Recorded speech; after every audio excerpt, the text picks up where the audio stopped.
This is Mr. Wilk. I'm back with another video. I know I've been missing for a while, but I got a long to-do list that I'm slowly chopping down, and I'll be able to get back into videos. But I just wanted to try and do a short video here. This is a response video to Yoki Stirrup.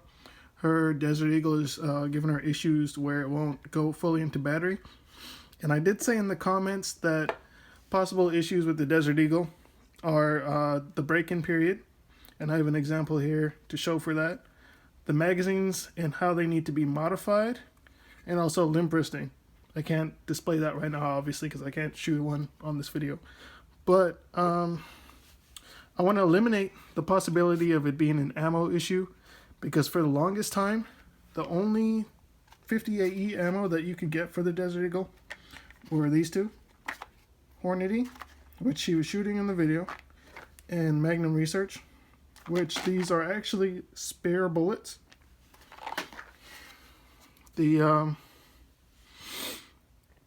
That's these right here.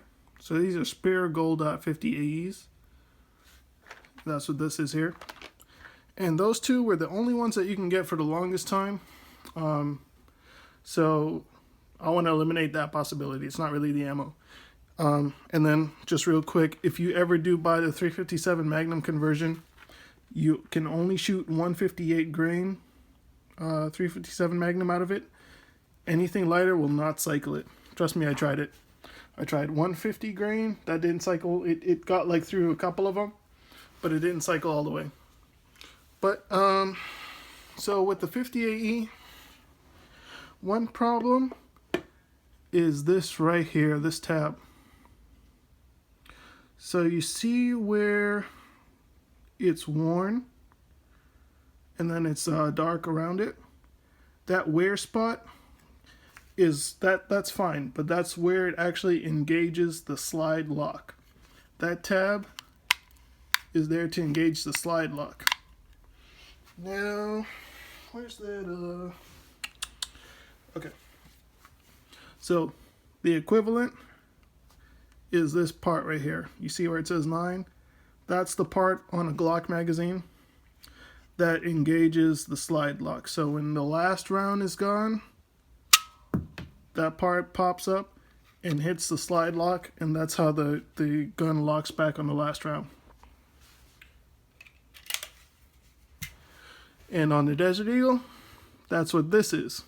It's just a unique design to the Desert Eagle. Now the problem with that is that little tab drags the entire way that it's in the magazine. So this is one that I kind of modified a little bit, and this is one that I haven't used a lot, and I haven't modified this one yet. But you can see that I took off a little bit of material there, so it's not dragging so much on the inside of the magazine, because that's all going to cause resistance and cause your rounds to feed a little less reliably. So you can hear when that tab pops past. It's a nice loud pop. That's because I haven't modified that one yet to decrease the drag. This one I did modify, and it's a lot quieter because it's not so much drag on the inside of the magazine. Now another thing too is, I did mention in the comment that if you notice the last couple rounds were cycling fine in her gun, that's because when you have one in the chamber, say this one is in the chamber and this one's still in the magazine, you can see that tab isn't dragging on the inside anymore. So because it's not dragging on the inside anymore, you don't have that resistance. So when this last round, or when this round in the chamber gets fired, it ejects it and it comes and strips this one off. That tab is already, it's not dragging in there anymore with a brand new mag. So that's why the last two usually will cycle fine. That plus the pressure isn't so much on the magazine, the spring pressure. So that's one thing I do, is I shave off just a little bit of material, not too much. You don't want to go into where that wear spot is, because you still want it to engage the slide lock, but you don't want it to have so much extra material that is just dragging inside the magazine. And then the other modification is right here. These ones don't really need it, but sometimes this tab will be pushed in. And what that tab is it prevents you from inserting the magazine too far into the gun. So when you go ahead and you're like slapping your magazine in, sometimes you can go too far, and if this tab isn't sticking out enough, it'll go past the little stop that's inside the frame, and you can over insert the magazine. So you always want to make sure that that tab is pulled all the way out. And then to get into the break-in period issue, I just want to show you this here. This is the 357 Magnum magazine. These are a lot more sturdy, these magazines. Holes 9. These are great. But when I first got this conversion and I shot it, the slide just, everything was locked up. And I'll say this too, that 357 Magnum out of a full weight Desert Eagle feels less than shooting a 9mm. But it was locked up because it needed to break in. So after the first round, it didn't move at all. This thing was just completely locked in here.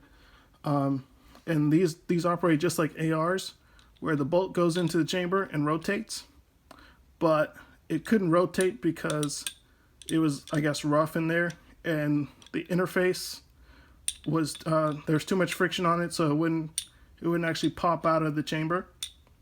But you can see where the wear marks are. That's completely normal. But you can see the wear marks on the back of the bolt, because that's how it locks up into your chamber.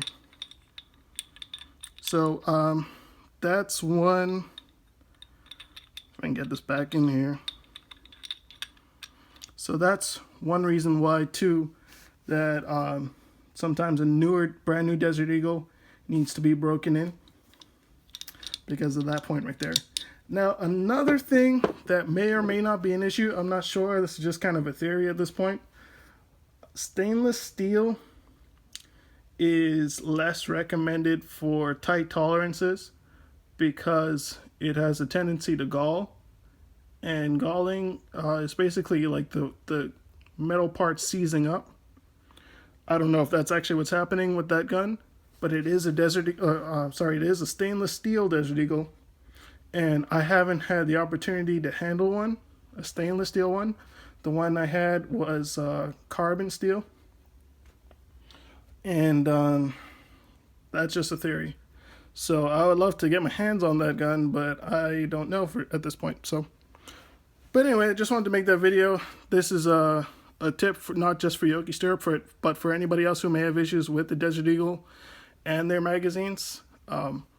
That's definitely the modification I do for mine, is the magazine tab. And you just got to know the system. But I'll see you all in the next video.